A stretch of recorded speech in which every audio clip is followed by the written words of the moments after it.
ఎక్కడైనా తప్పులు జరుగుతుంటే సరి చేస్తాం అనేది దేవాదాయ శాఖ మంత్రిగా ఆయన చెప్పారు. ఎక్కడైనా తిరుమల ఉండొచ్చు, ఎక్కడైనా తప్పులు జరుగుంటే సరిదిద్దటం, ఉన్న పరిస్థితులు మెరుగుపరచడం, భక్తులకి మంచి సౌకర్యాలు కల్పించడం, ప్రతి ఒక్కరికి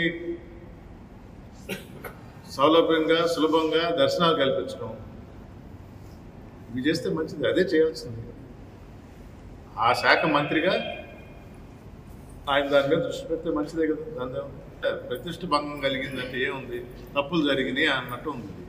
తప్పులు జరిగితే ఏం తప్పులు జరిగినాయి చెప్పాలి. ఇప్పుడు మేము ఇప్పుడే చెప్పిన ఒక మాట, ప్రభుత్వ భూమిలో ఇల్లీగల్గా కరకట్ట మీద ఇల్లీగల్గా కట్టడం తప్పు అని ప్రభుత్వ బిల్డింగ్ని తీసేశాడు జగన్మోహన్ రెడ్డి. పక్కనున్న ప్రైవేట్ భూమిని కాదు, అది కోర్టుకు పోయి స్టే తెచ్చుకున్నారా ఎట్లా అది వేరే విషయం. ప్రభుత్వమే తప్పు చేయకూడదని ప్రభుత్వ బిల్డింగ్ తీసేశాడు.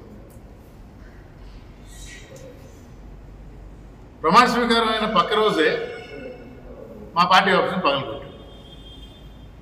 ఇది తేడా.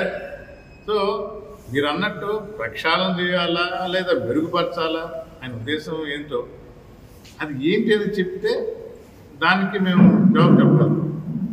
తప్పు జరిగింది అంటే ఏ తప్పు జరిగింది చెప్పాలి కదా. నాకు తెలియదు, నేను ప్రెస్ మీట్ నేను చూడలేదు. కానీ తప్పు జరిగింది అన్నప్పుడు ఏం తప్పు జరిగింది? ప్రజలు వైఎస్ఆర్ కాంగ్రెస్ పార్టీ వద్దు అనుకొని తెలుగుదేశం పార్టీకి ప్రభుత్వం అధికారం ఇచ్చి కూర్చోబెట్టారు. ఈ విధంగా పాల్గొట్టమన్నా. సో రేపు తప్పు జరిగింది అనుకంటే నేను బాగా చేస్తానంటే దీనికన్నా మంచి చేస్తారా, దీనికన్నా చెడు చేస్తారా? ప్రజలకి ఆమోదకరంగా ఉన్నప్పుడు అది మంచి, నీకు నచ్చింది కాదు. మరి ఆయన ఏంటి అనేది చెప్తే కదా నేను దానికి జవాబు చెప్పగలను. అది నేను ఎటో ఏకీభవిస్తాను. ఆయన ఏం దృష్టిలో పెట్టుకొని అన్నారో దేని గురించి మాట్లాడారో మాకైతే అవగాహన మీరు చెప్పిన దానిలో అయితే లేదు. నేను ప్రెస్ మీట్ చూడలేదు.